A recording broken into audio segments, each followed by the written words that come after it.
When you want to move into a higher vibrational state, what you have to really do is ask yourself, what is my most loving response? And so when we talk about taking better care of ourselves, the most important thing you can do in your life is take care of your consciousness, or that aspect of you that is God. In the future, and we're already doing it, they'll be able to use light to bring discordant cells back into harmony and heal cancer and heal other things and scan the body. And Chrystal Rae, welcome back. This is part 2. In part 1, you discussed your near-death experience, and I have some more questions for you based off of your near-death experience. In your book, you said that the future of medicine is sound and light. So can you expand on that? So let me put it into context for people who didn't hear it before. So in my near-death experience, when I was in out-of-body state, in this luminous presence, I was shown multiple timelines, possibilities, and one with which I would come and I would write the book. And this book, which I just wrote, which is called Love Letters to Yourself, it took me 20 years to write it, but I just finished it. And in the book, I was told in this divine presence that I would come back and write a book and tell the world that love is all that matters. That was the most important message of the book.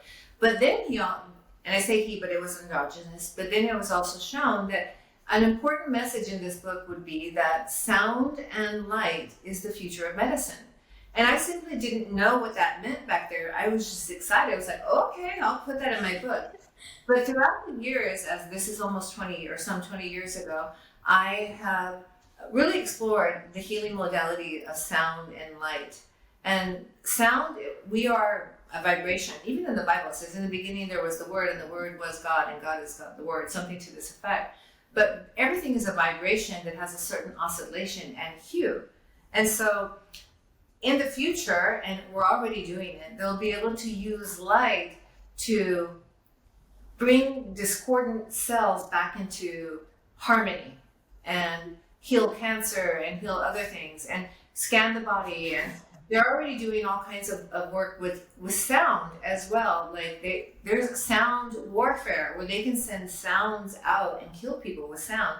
The same, they can, because we are a vibration, we can send sound through our body, and we can heal our own body through sound. So my evening meditations, I start my meditations always with some high vibrational music, which there's some ohms that I really like. Ohms is the sound of the universe. They've taken a microphone and put it out into outer space, and the sound that came back is the sound of Om. It's like the hum of the universe.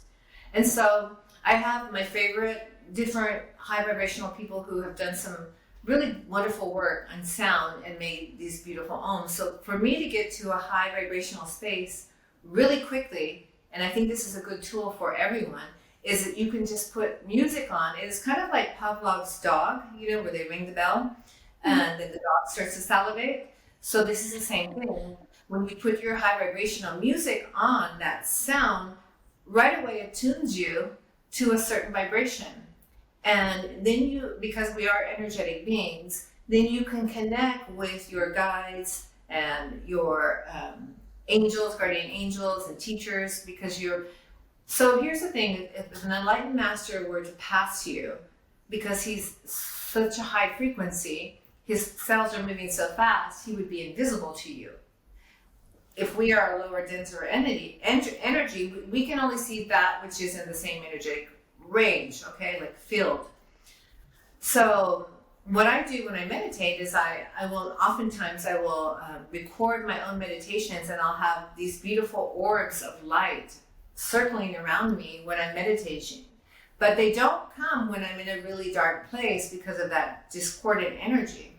So one way that I can get up my energy up to where I can connect with my guides is I just put this music on. And I chant the Gayatri. I don't know if you know the Gayatri mantra. Yeah. Well, the Gayatri mantra is a mantra from the Hindu tradition. And it's really a mantra that, according to the Upanishads and the Vedas, is like the second most powerful mantra, second only, by the way, to Om, the chant of the Bija mantra Om. So the Gayatri is a liberation chant. And so it's a really beautiful chant that that I chant when I start, because for me, when I chant, I get out of my thinking mind and I get into that space of heart space and where I'm more open. So that's the thing that I chant, and I'll put music on, and then I'll have these beautiful radiant beings of light, which, by the way, we all have, just like I told you about Carmen, with her 3 orbs of light around her. We all have our own guides, soul family, community, like-minded community that have been with us for many lives, not just this life, and are with us for many more. So that's the relevance of sound and light. It's a healing modality. It's also a modality to lift your spiritual energy, in a very quick way. Mm-hmm. By the way, they've done some fascinating things with laser light. They've sent a laser out so quickly, and it's come back so quick that it was back before it left. In other words, time travel is already possible. There's a really good book called The Field, if you're interested in any of these and these are Ivy League schools that have done these studies. So it's called The Field by Lynn McTaggart. It's a really good book. Okay.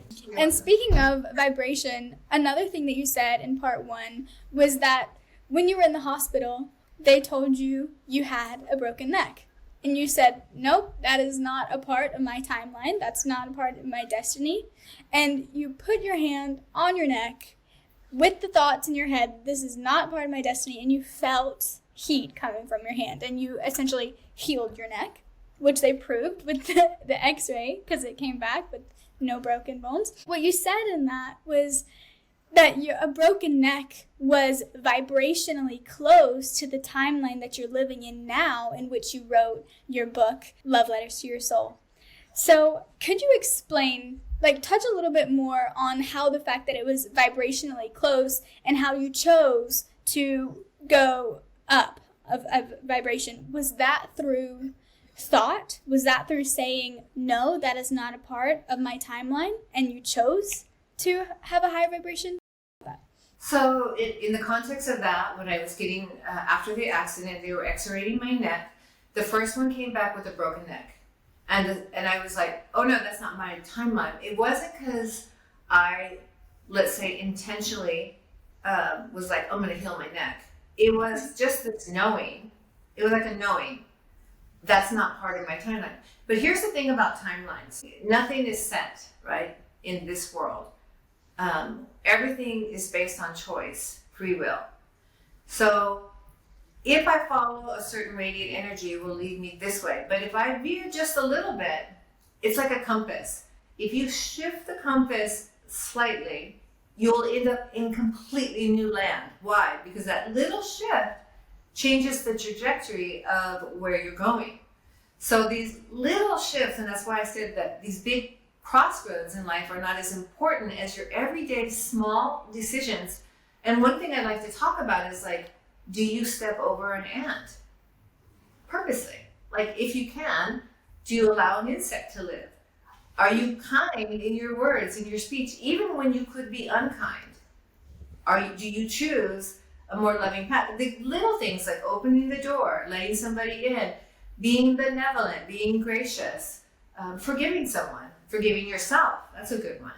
And just all these little things that make that. So no, the answer to the question is absolutely it was not like I was like, oh, I'm intentionally, and people do ask me this a lot, are you still, when you touch someone, are you able to heal their neck? Or, like you said, are you able to know what's going on?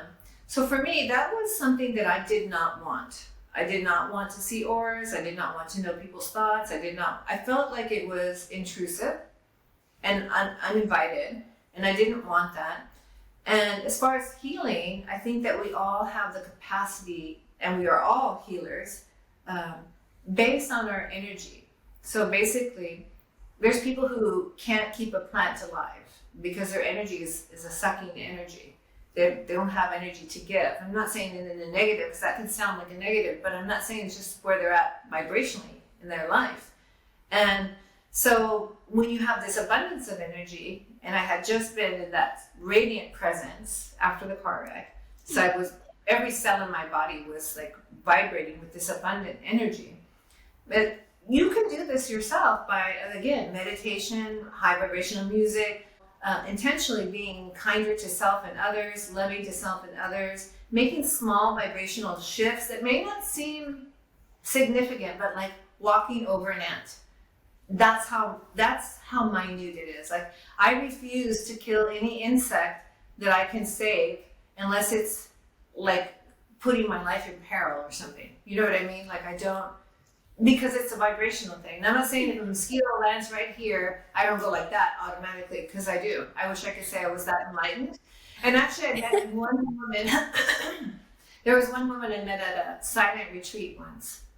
And this silent retreat, they had bug beds. Bug beds, what do you call them? Bed bugs. Bed bugs. There you go, that dyslexia. They had bed bugs. And so I went to talk to the lady, like the lady who was running the retreat. It was like you would do these long hours of meditation, like 16 hours in a day. You start at 5:30 in the morning, finish at 9 in the evening. But I couldn't get over the bed bugs, so I went to talk to her, and she was this beautiful Indian woman and very peaceful. And I was like, well, telling her about the bed bugs, and there was at the time a mosquito like was landing on her hand, and I was like, oh, you have a mosquito on your hand, and she went, oh, and I was just like, I was floored, truthfully. I was just like, that is the most beautiful thing that I've ever seen. The natural reaction to kill was not in her. You know, she was, her reaction was to, you know, I ended up leaving that retreat because, by the way, I'm not okay with sleeping with bugs, but anyway. That's good. You have boundaries. No bed bugs. I know, that's right. They're just a little bit too scary. So I wish I could say I'm that, you know, but I'm not. I was like, I gotta leave. But I did get a lot of benefit for those retreats. It's called Vipassana. And I mean, it's such a hard thing to be sitting for that many hours in meditation. You really do face a lot of your inner demons. And I was, you know, always looking for ways to purify my soul. And I said it took me 20-some years to get to where I am right now, which is really poignant that right now I'm going through a divorce right when I'm releasing my book. And I'm kind of like shedding all of the negative energy that would keep me in darkness. And many times I think here's the thing with relationships, like if you don't grow together, you will grow apart. And so if one of the people in the relationship is really moving toward the light and the other one's moving the opposite direction, and again, I don't want to make judgments on this because it's not a judgment, it's just what is. There will be a divergence of paths, and eventually something will happen where you will be either purposely, if they're two loving and conscious people, you will probably go your separate ways. But if it's not too loving conscious, it'll probably be a little bit more dramatic, which is what's happening with me. You know, I meet people every day and I mentor people who are going through such horror and such tragic things that this seems a bit easier than what I've seen other people go through. It has really hurt my heart, though, to be in this really hard space for me right now. So I'm grateful that I'm letting go of that energy as I move into a radiant future, you know, which is always right now. You gave the analogy of the compass and how you can turn the compass just a little bit and go that way, and then you end up in completely different lands just from a tiny shift.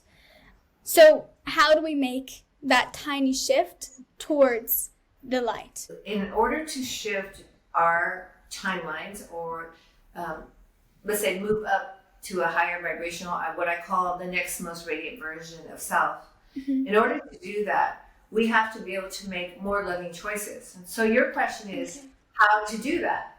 Because most of the time, even when we don't like hitting a mosquito, right? We have this default of hitting the mosquito. It's not because we're mean, it's a default. When you want to move into a higher vibrational state, what you have to really do is ask yourself, what is my most loving response? And again, that can be pretty fierce.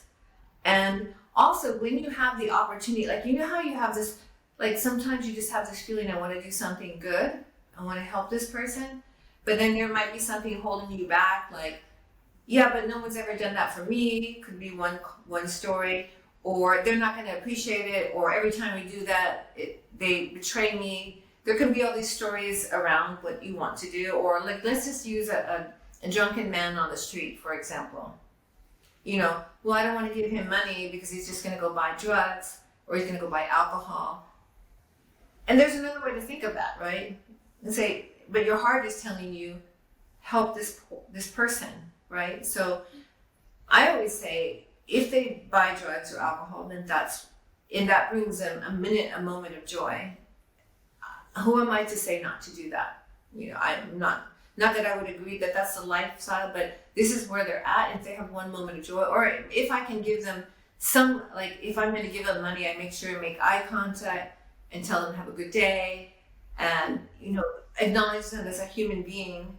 And in my book I talk about this a lot, about a drunken man on the street corner, because people have this idea about karma. We didn't really talk about karma, but that if you're in some religion, some philosophy, they believe that if you're a bad soul, you're going to come back be a cockroach or something like this, right?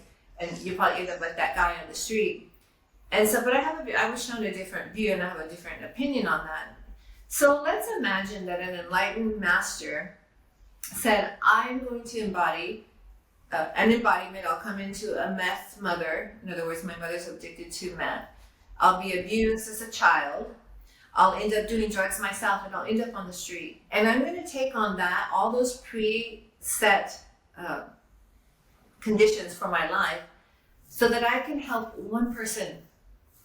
This one person who my presence will shift their trajectory. And because this is a radiant master, he embodies all of these hardships to help that one person. So his entire life as a bodhisattva is to help that one person who in no other way would find it. And so, but we look at that person, we think this person is a loser, this person is a drunk, this person made all these bad choices. First of all, we don't know their history. We don't know the choices that they made. We don't know that if we were in the same situation, that we wouldn't do the same or worse. We don't know any of that. And then some of these people that you think of as very pious, their heart is dark, and they're all wrapped up in these ornate robes, and they live this pious life, but their heart is closed and dark, and they're not nice people. You know what I mean? So it's you never know. So your heart, like, you have to follow that deep longing of your heart, but no expectations. And this goes for relationships too. Like, you give and give abundantly of what you can give freely, not with hesitation, Like, yeah. I want to give this, but I don't want to give it. I want to give it. Like, if I don't want to give something, I don't give it. Period. Yeah. Like, I'm sorry. You can put the thing around at church all you want, but if I don't feel like I'd rather give my money to the guy in the street than to give. This is what I'm going to do. Like, I'm not going to be forced to give.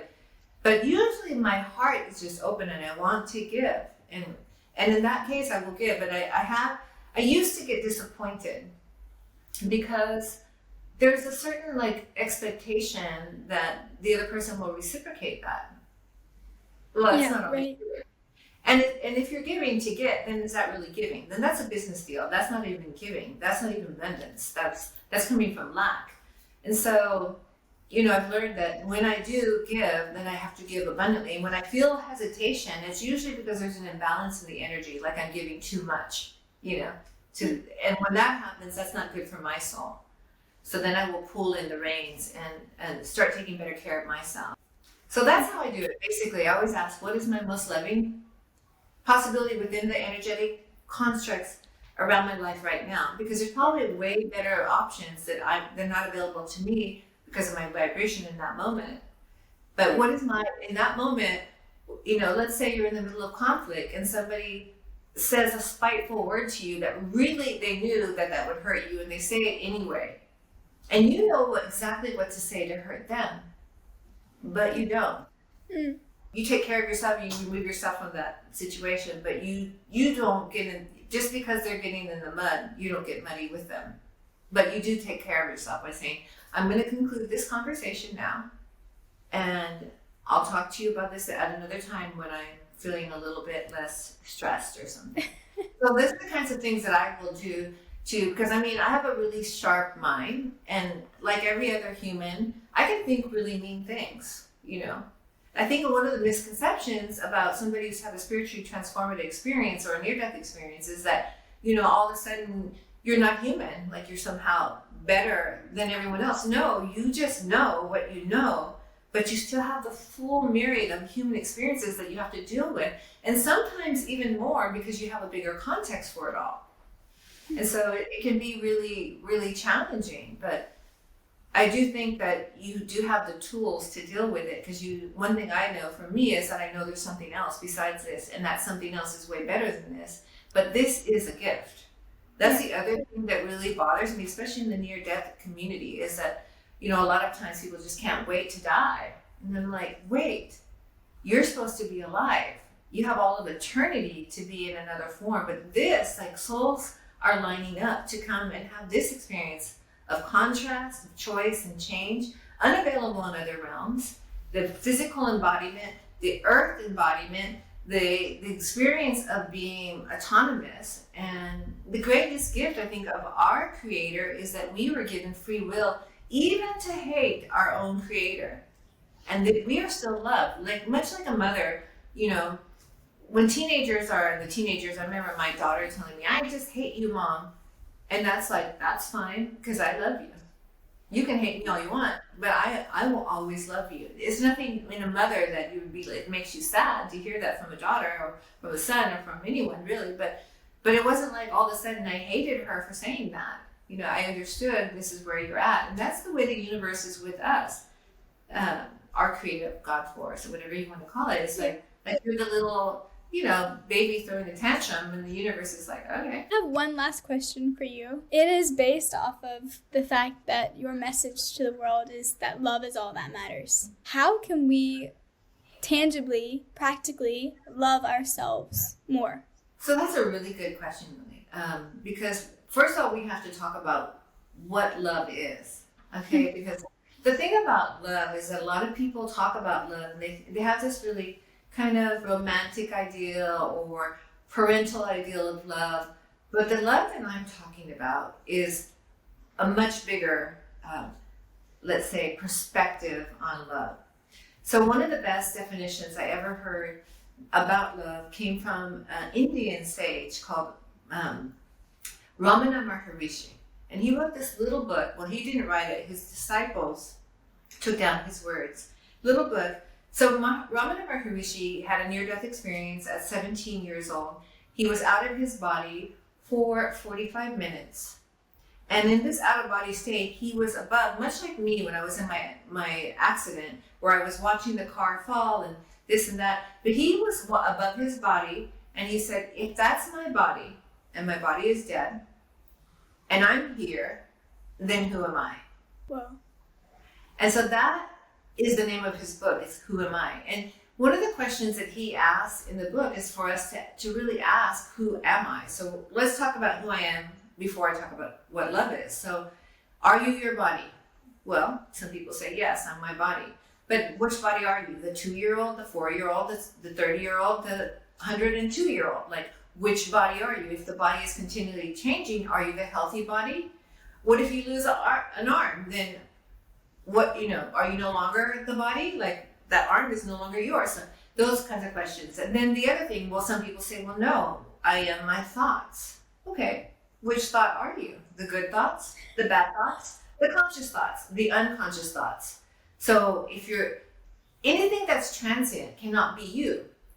And then, on and on. Oh, maybe you think your emotions. Okay, well, which emotions are you? The good ones, the bad ones, so on and so forth.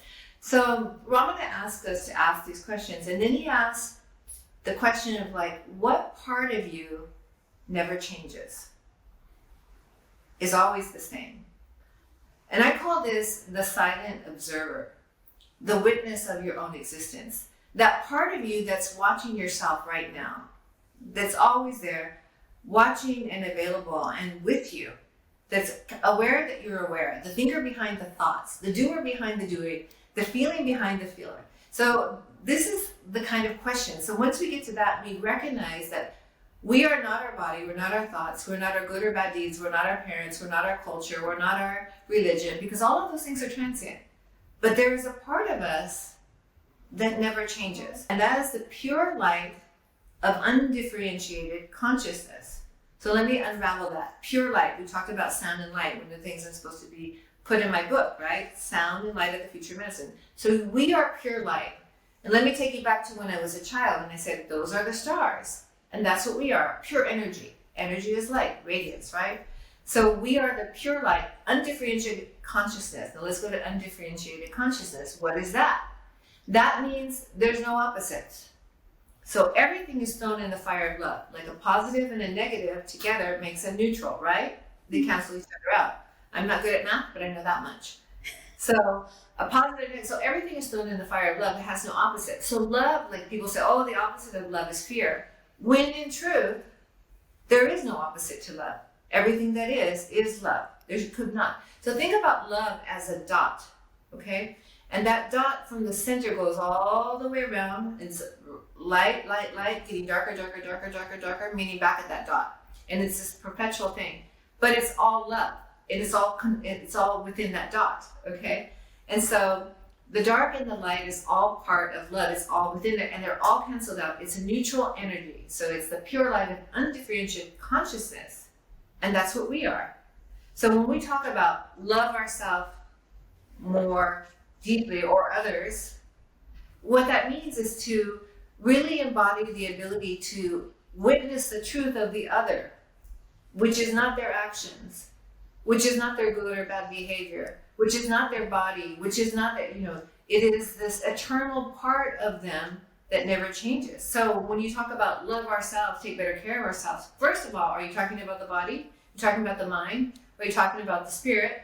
Are you talking about the whole package? So let's say we're talking about the whole thing. So in order to have these higher thoughts that we're talking about today, our basic needs have to be met on Maslow's chart of, they have to be met. Somebody who's starving or someone who's drowning can't pull you out, Mm-hmm. So when they're starving, they need food. They can't think about higher truths when they're starving. And so we are at a certain place.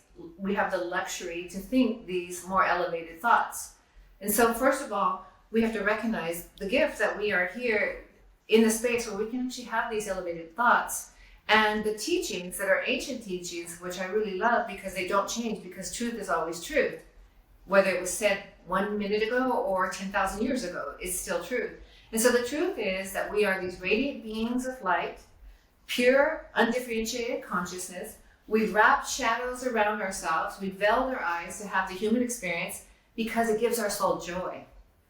Because if we want to know what an apple is, we can know about it viscerally, we can know about it intellectually as a poetic thing, we can draw it, but until we bite the apple, we don't really know. And so this is what life is. It's biting the apple so that, think about God as like bursting into particles of light. And you're one, I'm one, but we're all connected, differentiated, but the same. I call it the multiplicity of singularity. So it's all connected, like the ocean, right? There's so many drops of water that make the ocean, but it's all the ocean. Mm-hmm. And so we are the ocean of consciousness, or the ocean of God. And so when we talk about taking better care of ourselves, the most important thing you can do in your life is take care of your consciousness, or that aspect of you that is God. And to do that, you must take care of your body, because if your body is unhealthy, it's harder. It's not impossible, but it's harder. I mean, sometimes we will come into lives and voluntarily take on a sickness, like the man that took on the predispositions to be a drunkard, right? Came into the family. We will come in with certain things that will make it harder for us to make those choices to be loving. Why? Because our soul wants that experience, because it makes us stronger, more beautiful, more radiant, and because God wants to know himself in this myriad of ways, which is you, me, and all things. There's this beautiful quote, and I have this in my book too, where it's from a dear friend of mine who now passed away, but he was the dean of psychology at the college I went to, and we became really good friends. And he told me about this quote from a random movie, when I wish I could find the movie, maybe somebody else will know it, one of your viewers. But in the quote, it was this woman with long hair, slender body, long dress on, looking out a broken window. And outside the broken window was this grassy field with flowers and gentle wind. And she said, God, look through my eyes and see what you have done. And the metaphor of that is so amazing because she's looking out a broken window at the beauty. And she's looking through this body, this beautiful, through this body, look and see what you have done. The broken window and the grass and all of this is life. It's the glory of being alive. It like brings chills to the body to think about it.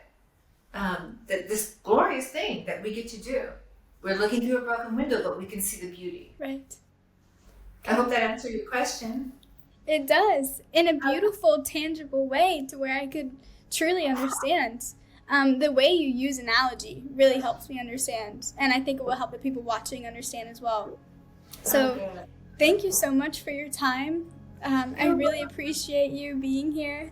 It's such a beautiful light, and so proud of all the work you're doing. And it's an honor for me to be on your show, truthfully. You're far more powerful than you know. You're doing such good work. Thank you so much.